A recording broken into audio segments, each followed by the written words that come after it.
empty soda dispenser? Alex, shut the heck up.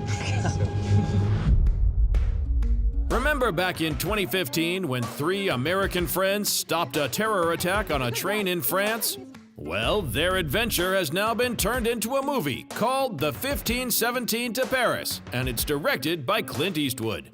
Interestingly, he decided to let the heroes play themselves, rather than casting professional actors.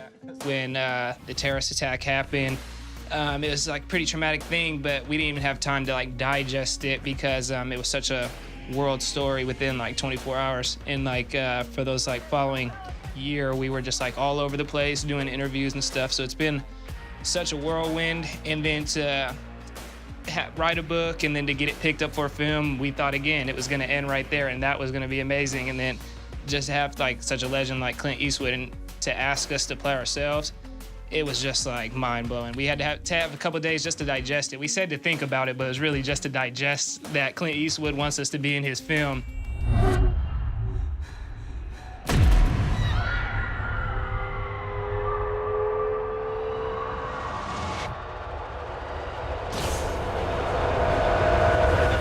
It's not entirely coincidental that these 3 guys saved the day. 2 of them served in the Army, so they've had quite a bit of training. Before they could intervene, though, another passenger named Mark did get shot. In the terrorist attack, Spencer and I especially each kind of had skills that we learned in our private lives and in the military that really came into play on the train, especially Spencer with jiu-jitsu to choke the terrorist out and his medical training to save Mark's life. And then on my end, I knew a lot about firearms, so even though I had never shot this particular handgun or that particular AK before, I knew how they operated, and I knew basic medical care too to help us assist Spencer. And one of the things they teach you in the infantry is your first priority is always security. So immediately once the terrorist was down and unconscious, Spencer went over, since again he's a medic, he went to save Mark, and I took the AK and cleared the rest of the train to make sure there was no other danger. Once you begin to discover who you are, then you really realize how you have been given authority over your life. But you can only do that through the struggle of life. And most people avoid the struggle. Most people go through life avoiding pain. The 1517 to Paris doesn't just focus on the train incident itself.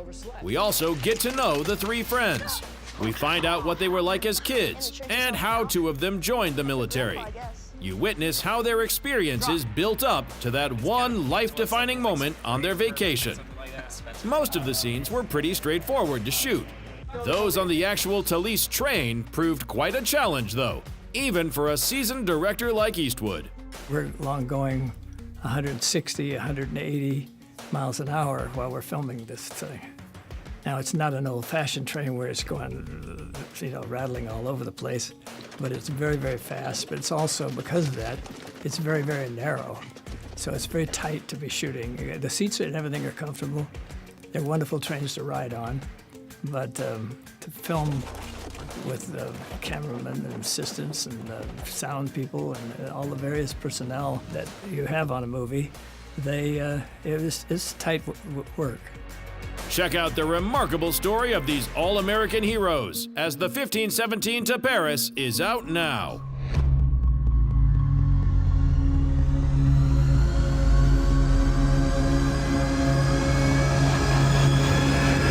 Like what you see? Subscribe to our channel for more exclusive clips.